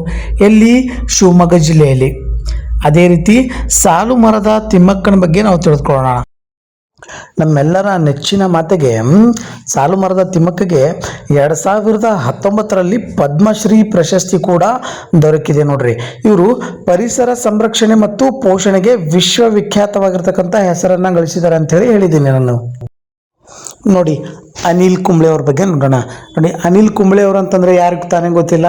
ನೋಡಿ, ಇವರು ಕೂಡ ನಮ್ಮ ಬೆಂಗಳೂರು ವಿಭಾಗದವರೇ ಆಗಿದ್ದಾರೆ. ನೋಡ್ರಿ, ಭಾರತೀಯ ಕ್ರಿಕೆಟ್ ರಂಗಕ್ಕೆ ಈ ವಿಭಾಗದ ಅದ್ವಿತೀಯ ಕೊಡುಗೆಯನ್ನು ಇವರ ನೀಡಿದ್ದಾರೆ. ಯಾರು? ಅನಿಲ್ ಕುಂಬ್ಳೆರವರು. ಅದೇ ರೀತಿ BKS ಅಯ್ಯಂಗಾರ್ ಅವರು. ನೋಡಿ, ಯೋಗ ಕ್ಷೇತ್ರದಲ್ಲಿ ಅಸಾಧಾರಣ ಸಾಧನೆ ಮತ್ತು ಅಂತಾರಾಷ್ಟ್ರೀಯ ಖ್ಯಾತಿಯನ್ನು ಪಡೆದಿರ್ತಕ್ಕಂಥವರು BKS ಅಯ್ಯಂಗಾರ್ ಅವರು. ಅದೇ ರೀತಿ ಮಲ್ಲಾಡಿಹಳ್ಳಿ ರಾಘವೇಂದ್ರ ಸ್ವಾಮೀಜಿಯವರ ಬಗ್ಗೆ ನಾವು ತಿಳಿದುಕೊಳ್ಬೇಕಾದ್ರೆ ನೋಡಿ, ಇವರು ಯೋಗ ಮತ್ತು ಜನಸೇವೆಯಲ್ಲಿ ತೊಡಗಿಸಿಕೊಂಡಿರ್ತಕ್ಕಂತಹ ಮಹಾನ್ ಸಾಧಕರು ಇವರು. ಯಾರು? ಮಲ್ಲಾಡಿಹಳ್ಳಿ ರಾಘವೇಂದ್ರ ಸ್ವಾಮೀಜಿಯವರು. ನೋಡಿದ್ರಲ್ವಾ. ಅದೇ ರೀತಿ ಮುಂದುವರೆದು ನೋಡಿ, ಸ್ವಾತಂತ್ರ್ಯ ಹೋರಾಟಗಾರರು ಮತ್ತು ರಾಜಕೀಯ ಧುರೀಣರ ಬಗ್ಗೆ ನಾವು ನೋಡೋಣ. ಭಾರತದ ಸ್ವಾತಂತ್ರ್ಯ ಸಂಗ್ರಾಮದಲ್ಲಿ ಕರ್ನಾಟಕದ ಅನೇಕ ನಾಯಕರುಗಳು ಮತ್ಸದಿಗಳು ಸಕ್ರಿಯವಾಗಿ ಪಾಲ್ಗೊಂಡಿದ್ರು. ನಂತರ ನವಕರ್ನಾಟಕದ ನಿರ್ಮಾಣಕ್ಕೆ ಅಡಿಪಾಯವನ್ನು ಹಾಕಿಕೊಟ್ಟಂಥವ್ರು ಇವರೆಲ್ಲ. ನೋಡಿ, ಪ್ರಮುಖ ನಾಯಕರು ಮತ್ತು ಅವರು ನೀಡಿರ್ತಕ್ಕಂತಹ ಕೊಡುಗೆಗಳ ಕುರಿತಾಗಿ ನಾವು ಕೆಲವೊಂದಿಷ್ಟು ಮಾಹಿತಿಯನ್ನು ತಿಳಿದುಕೊಳ್ಳೋಣ. ನೋಡಿ, ಇದು ಬೆಂಗಳೂರು ವಿಭಾಗಕ್ಕೆ ಸೇರಿರ್ತಕ್ಕಂತಹ ಸ್ವಾತಂತ್ರ್ಯ ಹೋರಾಟಗಾರರು ಮತ್ತು ರಾಜಕೀಯ ಧುರೀಣರು ಮತ್ತು ಅವರು ನೀಡಿರ್ತಕ್ಕಂಥ ಕೊಡುಗೆಗಳ ಬಗ್ಗೆ ನಾವು ಇವಾಗ ತಿಳಿದುಕೊಳ್ಳೋಣ. ನೋಡಿ, ಪ್ರಮುಖ ನಾಯಕರು ಮತ್ತು ಅವರು ನೀಡಿರ್ತಕ್ಕಂಥ ಕೊಡುಗೆಗಳನ್ನು ನೋಡ್ತಾ ಹೋದರೆ ಪ್ರಥಮವಾಗಿ KC ರೆಡ್ಡಿ ಅವರು ಬರ್ತಾರೆ. ನೋಡಿ, ಇವರು ಕರ್ನಾಟಕ ರಾಜ್ಯದ ಪ್ರಥಮ ಮುಖ್ಯಮಂತ್ರಿಯಾಗಿದ್ದಾರೆ. ಯಾರು? KC ರೆಡ್ಡಿ ಅವರು. ಅದೇ ರೀತಿ ಕೆಂಗಲ್ ಹನುಮಂತಯ್ಯನವರು ನೋಡ್ರಿ, ಮೈಸೂರು ರಾಜ್ಯದ ಎರಡನೆಯ ಮುಖ್ಯಮಂತ್ರಿ ಮತ್ತು ಕರ್ನಾಟಕದ ಏಕೀಕರಣದ ಪ್ರಮುಖವಾಗಿರ್ತಕ್ಕಂಥ ರೂವಾರಿ ಯಾರಾದರೂ ಇದ್ದರೆ ಅದು ಕೆಂಗಲ್ ಹನುಮಂತಯ್ಯನವರಿಗೆ ಸಲ್ತದೆ ಅಂತ ಹೇಳ್ಬೋದು. ನಂತರದಲ್ಲಿ S ನಿಜಲಿಂಗಪ್ಪನವ್ರ ಕೊಡುಗೆ ಏನಪ್ಪ ಅಂತಂದರೆ, ವಿಶಾಲವಾಗಿರ್ತಕ್ಕಂಥ ಮೈಸೂರು ರಾಜ್ಯದ ಮುಖ್ಯಮಂತ್ರಿ ಆಗಿದ್ರು ಇವರು ಮತ್ತು ಕರ್ನಾಟಕ ಏಕೀಕರಣದ ಪ್ರಮುಖವಾಗಿರ್ತಕ್ಕಂತಹ ನಾಯಕರು ಕೂಡ ಇವರಾಗಿದ್ದರು, S ನಿಜಲಿಂಗಪ್ಪನವರು. ಅದೇ ರೀತಿ ಇತರ ಪ್ರಮುಖ ಹೋರಾಟಗಾರರು ಕುರಿತಾಗಿ ನೋಡ್ತಾ ಹೋದರೆ ತೀತಾ ಶರ್ಮಾರವರು ಪತ್ರಿಕೋದ್ಯಮ ಮತ್ತು ಸಾಹಿತ್ಯದ ಮೂಲಕ ಸ್ವಾತಂತ್ರ್ಯದ ಜಾಗೃತಿಯನ್ನು ಮೂಡಿಸಿದವರು. ಭಾಗೀರಥಮ್ಮ ಅವರ ಕುರಿತಾಗಿ ನೋಡ್ತಾ ಹೋದರೆ ಸ್ವಾತಂತ್ರ್ಯ ಚಳವಳಿಯಲ್ಲಿ ಭಾಗವಹಿಸಿರ್ತಕ್ಕಂತಹ ಪ್ರಮುಖ ಮಹಿಳಾ ಮಣಿಗಳು ಇವರಾಗಿದ್ದಾರೆ ಅಂಥೇಳಿ ನಾವು ಇಲ್ಲಿ ಹೇಳ್ಬೋದು. ಅದೇ ರೀತಿ ಶಾಂತವೇರಿ ಗೋಪಾಲಗೌಡರ ಕುರಿತಾಗಿ ನೋಡ್ತಾ ಹೋದರೆ ನೋಡಿ, ಇವರೊಬ್ಬರು ಹೆಸರಾಂತ ಸಮಾಜವಾದಿ ಧುರೀಣರಾಗಿರ್ತಾರೆ ಇವರು. ಅದೇ ರೀತಿ ಕಡಿದಾಳ ಮಂಜಪ್ಪನವ್ರ ಕುರಿತಾಗಿ ನೋಡ್ತಾ ಹೋದರೆ ಇವರೊಬ್ಬರು ಸ್ವಾತಂತ್ರ್ಯ ಹೋರಾಟಗಾರರು ಮತ್ತು ಮಾಜಿ ಮುಖ್ಯಮಂತ್ರಿಗಳು ಕೂಡ ಆಗಿದ್ದಾರೆ ಅಂಥೇಳಿ ನಾವು ಇಲ್ಲಿ ನೋಡ್ಬೋದು. ನೋಡಿದ್ರಲ್ಲ ಸ್ನೇಹಿತರೆ, ನಾವು ಇವತ್ತು ಸಮಾಜ ವಿಜ್ಞಾನದ ಅಧ್ಯಯನ 2 ನಮ್ಮ ಹೆಮ್ಮೆಯ ರಾಜ್ಯ ಕರ್ನಾಟಕದಲ್ಲಿ ಬೆಂಗಳೂರು ವಿಭಾಗದ ಕುರಿತಾಗಿ ಪೂರ್ಣವಾದ ಮಾಹಿತಿಯನ್ನು ತಿಳಿದುಕೊಂಡ್ವಿ. ಅದೇ ರೀತಿ ಇನ್ನಿತರ ಹೆಚ್ಚಿನ ವಿಡಿಯೋಸ್ಗಳಿಗಾಗಿ ನೀವು ನಮ್ಮ ರಘು GK 2026 ಚಾನಲ್ನ ಸಬ್ಸ್ಕ್ರೈಬ್ ಮಾಡಿ, ಲೈಕ್ ಮಾಡಿ ಮತ್ತು ನಿಮ್ಮ ಇತರೆ ಫ್ರೆಂಡ್ಸ್ಗಳಿಗೂ ಕೂಡ ಶೇರ್ ಮಾಡಿ. ನಿಮಗೆ ಇದೇ ರೀತಿ ಯಾವ ವಿಷಯದ ಮೇಲೆ ವಿಡಿಯೋಗಳು ಬೇಕಂತೇಳಿ ಕಾಮೆಂಟ್ ಬಾಕ್ಸಲ್ಲಿ ಕಾಮೆಂಟ್ ಮಾಡಿ. ಮುಂದಿನ ದಿನಗಳಲ್ಲಿ ಕೂಡ ಆ ಚಾಪ್ಟರ್ ಮೇಲೆ ವಿಡಿಯೋನ ಮಾಡಿ ನಿಮಗೆ ತಲುಪಿಸ್ತೇನೆ. ಅಲ್ಲಿವರೆಗೂ ನೀವು ನಮ್ಮ ರಘು GK 2026 ಚಾನಲ್ನ ವಾಚ್ ಮಾಡಬೇಕಂತೇಳಿ ತಮ್ಮೆಲ್ಲರಿಗೂ ಕೇಳ್ಕೊಳ್ತೇನೆ. Thank you so much.